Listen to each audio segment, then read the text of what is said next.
be educated, but I'm so frustrated. Hello to my loneliness. I guess that ignorance is bliss. Take me back to before the new. Rewind, take it out of cue. Innocence can be a young man's game. Signed up for the hall of shame. I wish I knew.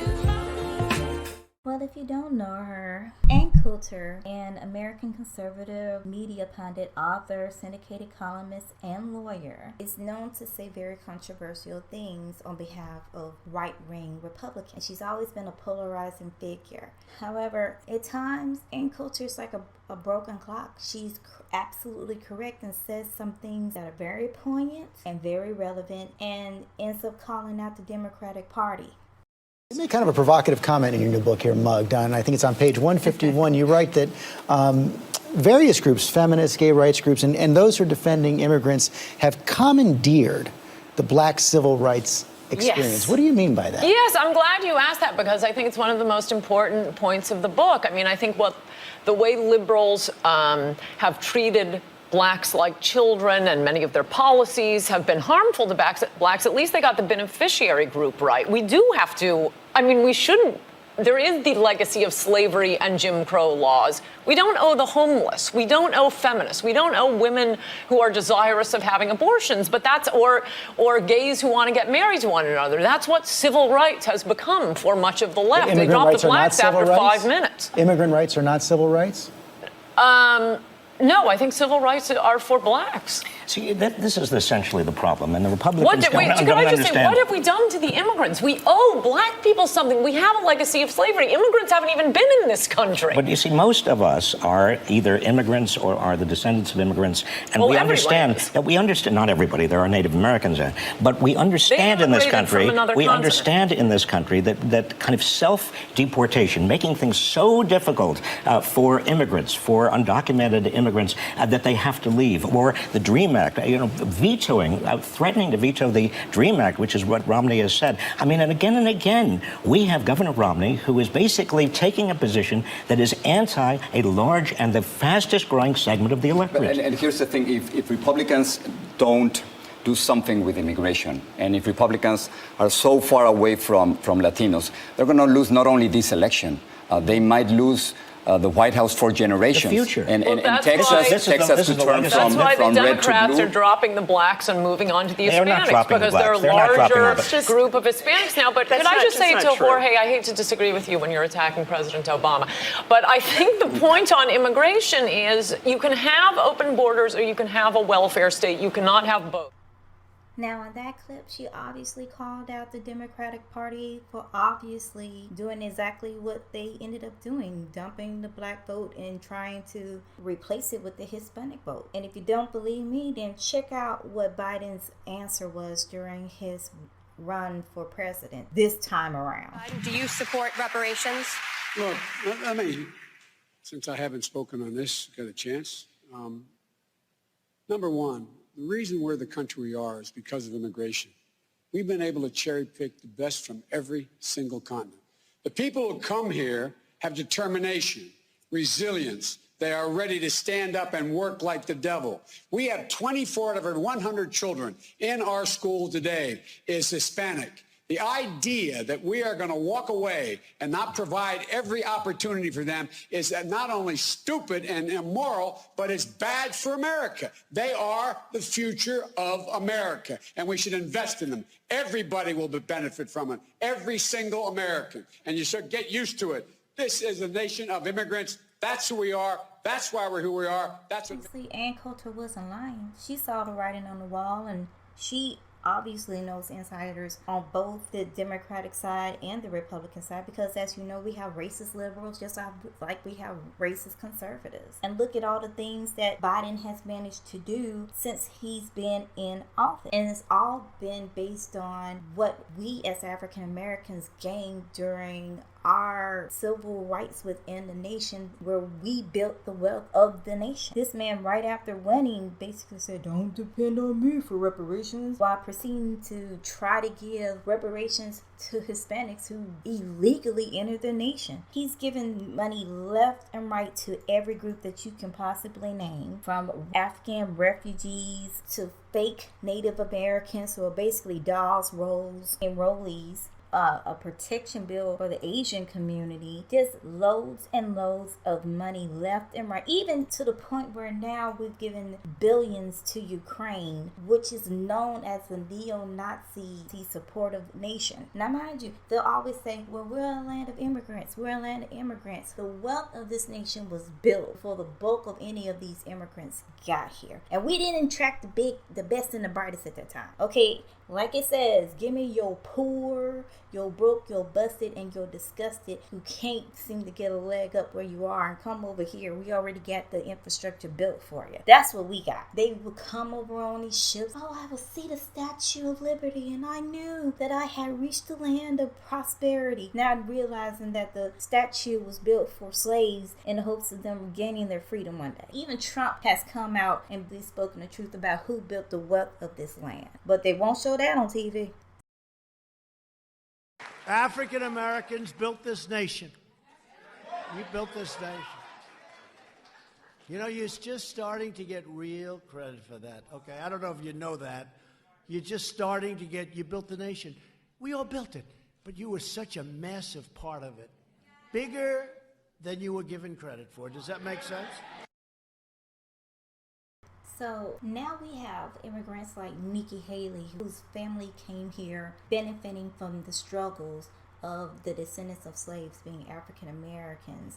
And now that they've gotten those benefits, now they're like, okay, great, thank you so much for your help. Goodbye now. And they want to switch up and get as close to whiteness, quote unquote, as they possibly can. But they want to straddle the fence, be a minority when it suits them, and then be considered part of the majority when they want to become superior. And I'm not surprised by Indians doing this, because you have to remember the culture that they come from. They come from a society that literally has a caste system. So in their caste system, because of her skin tone, she would be higher within that caste system. She would literally look down on darker skinned Indians. That's their caste system. That is their culture. So they bring the same mindset with them when they come here. It doesn't shift. It doesn't change. It's the same way wherever they go. They didn't change because it's ingrained with them. And I'm not saying they're bad people. I'm just saying, look, I don't have any hope for them changing. I really don't. Because it's ingrained within their society from birth. Meaning, from birth, the caste that you're born in is the caste you will be in until you die. That is how they operate. But she's here, and the mindset of the caste system has never left them. But she benefited from the struggles of African Americans. But what does she do? I'm so happy to be here, and now I have this deep Southern accent, and I'm married to me, a white man, and I'm a Republican. So this is our culture. This is our society. And what she doesn't understand is you have entered a brand new caste system that doesn't recognize you as what you think you are. Whatever you were told in your previous country, that was there. Here, you are a buffer class. You are the buffer class between the people who built the wealth of this nation and the people who benefit from the wealth of this nation. You're in between, and you're basically out of alignment with your caste. So let's give a listen to Haley as she plays up to, the people who benefit from the wealth of this society. America is not a racist country. Now, Nikki Haley said this in the same state where Dylan Roof went into a historically black church and shot several members during a private service, knowing that she had basically set for, I guess, a candidate interview with a racist organization within the state when running for governor of South Carolina. Now a new CNN K-File investigation into Nikki Haley. The South Carolina Republican garnered national attention. You probably remember back in 2015 when she called to remove the Confederate flag from the State House grounds after a white nationalist killed 9 people at a black church in Charleston. But in 2010, Haley, who was running for governor at the time, said the Confederate flag was not racist.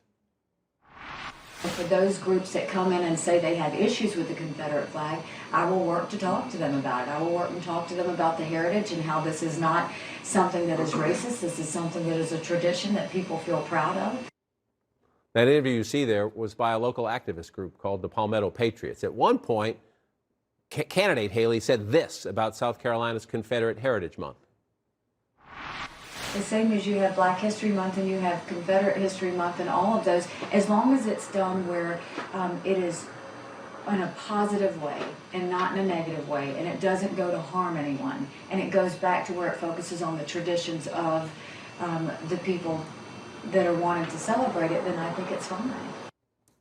Let's get some more insights on this reporting from the leader of CNN's K-File team, Andrew Kaczynski. Andrew, what can you tell us about this interview and the group, the Palmetto Patriots, behind it?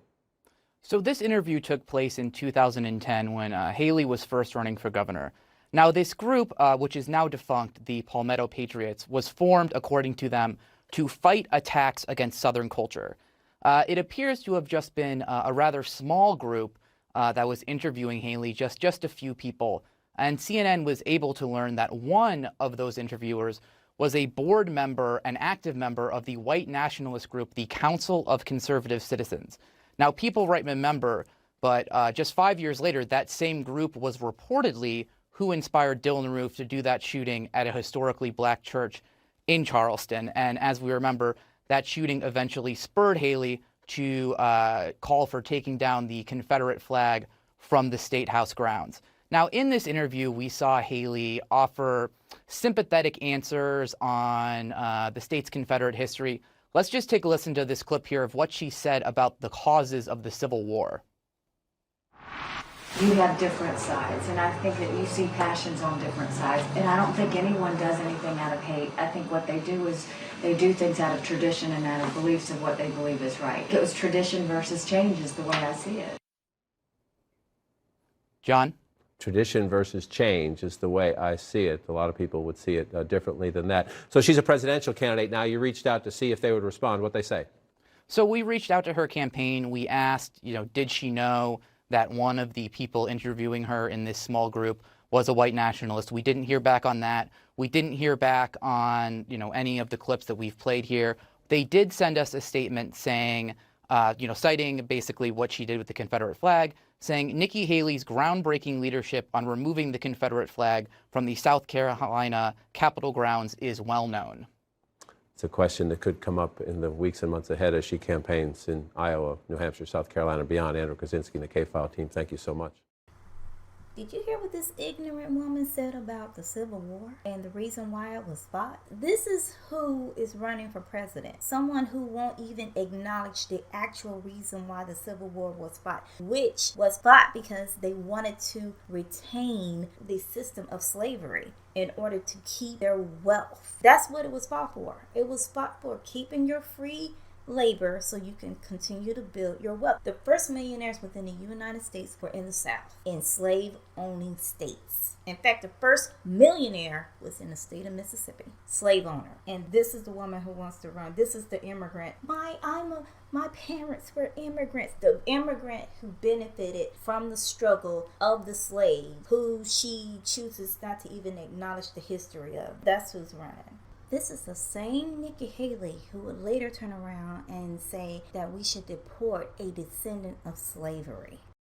So the only person that we need to make sure we deport is Warnock. Again, I'm not at all amazed or surprised at what certain immigrants do. You have Nikki Haley, just like you have Bobby Jindal, who was the governor of Louisiana. You like Dinesh D'Souza, who's a convicted criminal, who was pardoned by Trump, who's always ready to attack the African American or black community at large, because I don't know what his issue is. Jealousy at this point? We are the group that each one of these individuals should be thanking for being here. Because if we hadn't done what we did, they wouldn't be here. Nobody was sending out personal invites to them saying, hey, we are totally in love with you guys, come on over. That didn't happen. Your pathway here is only possible because of the struggle of the descendants of slaves here. You should be thanking us every day, but you're too ignorant to do that. But what do? They do whatever they can to prove that they're worthy of being white. But I'm here to tell you, I know down south for a fact, that's something you'll never be. It doesn't matter how thick your accent is, you'll never qualify.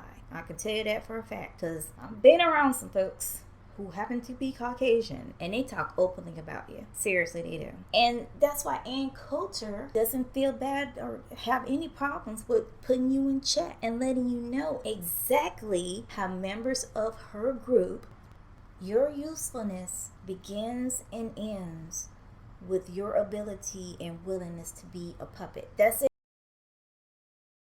Now, Nikki Haley, I went this whole speech yesterday. Anybody that's ever known her, worked with her, will tell you she's the most ruthless, treacherous, backstabbing snake in the world.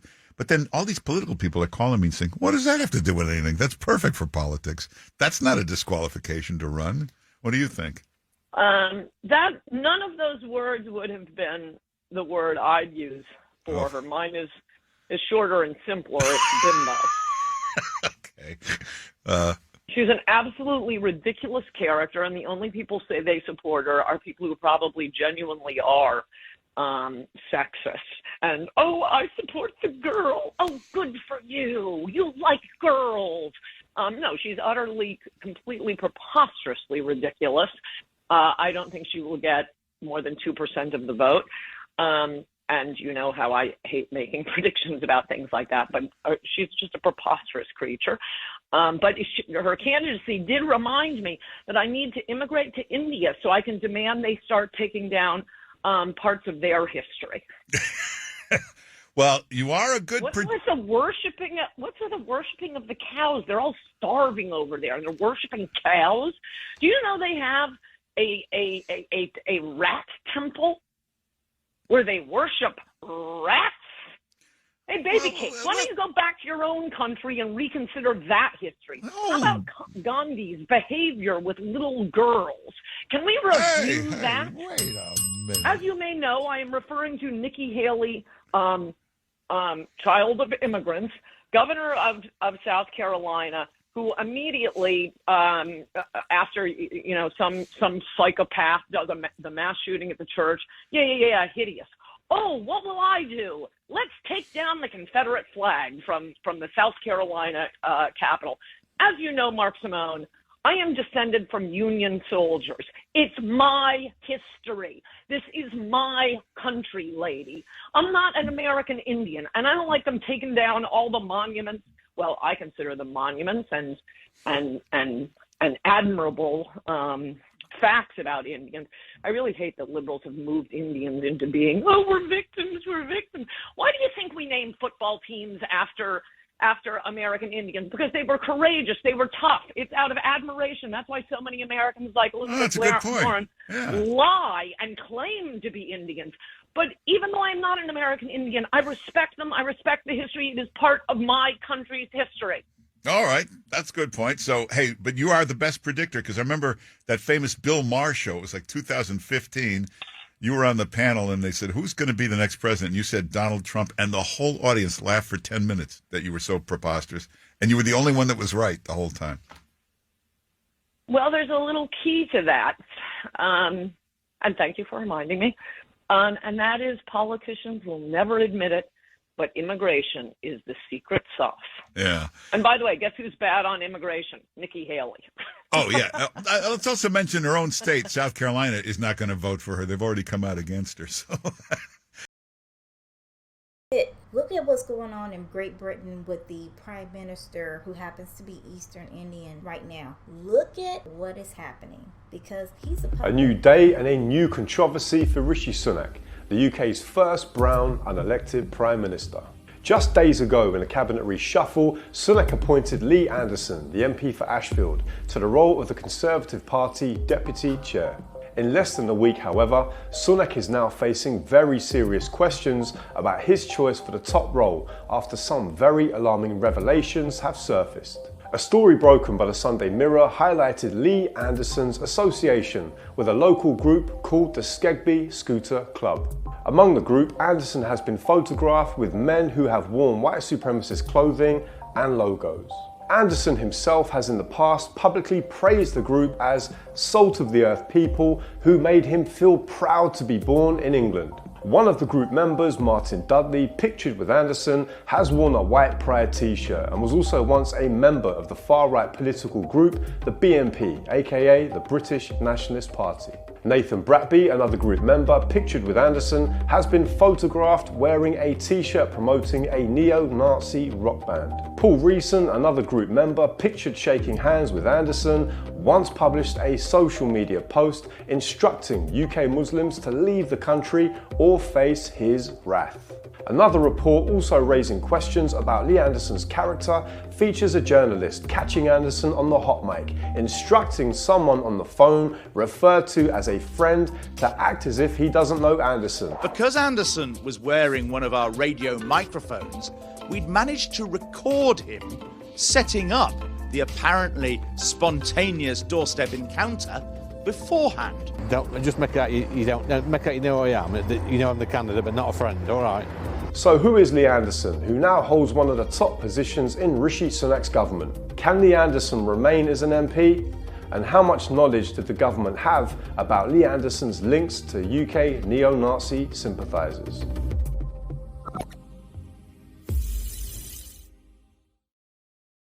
That's the code words you're using, okay? You're not doing anything brand new. You're not some phenomenon. You're not like, oh, you're not going to be the next Obama.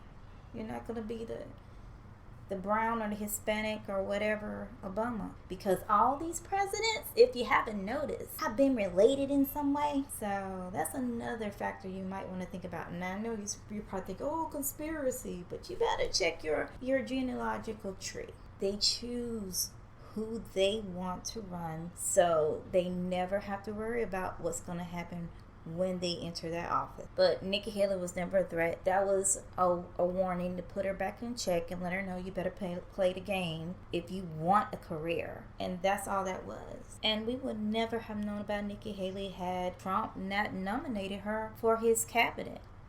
But no one's fooled by the immigrants that come here, especially the dominant class. They know that the only reason why you're here is because of us. And Coulter has repeated this repeatedly for years. The reason people are concerned about the words they use, the reason Americans care about civil rights, the reason we are sensitive to racism is for one issue and one issue only, and that is how black Americans were treated in this country. It is because of the legacy of slavery and Jim Crow. Those do not compare. Irish, the new groups, they always get a little bad treatment. Do not compare that to how blacks are treated in this country. You don't get to piggyback on the black experience in America. You do not get to do that just because you are a woman, an immigrant, gay, Hispanic. No, the rest of you can go F yourselves. No, this is for black Americans. We seem to have forgotten them. It's not a rainbow coalition. So I'll just leave you with some wise words from immigrants who've caught on to the game. And so not all skin folk are kinfolk. Nikki Haley instead is the Dinesh D'Souza of Candace Owens. She's the alpha Karen with brown skin.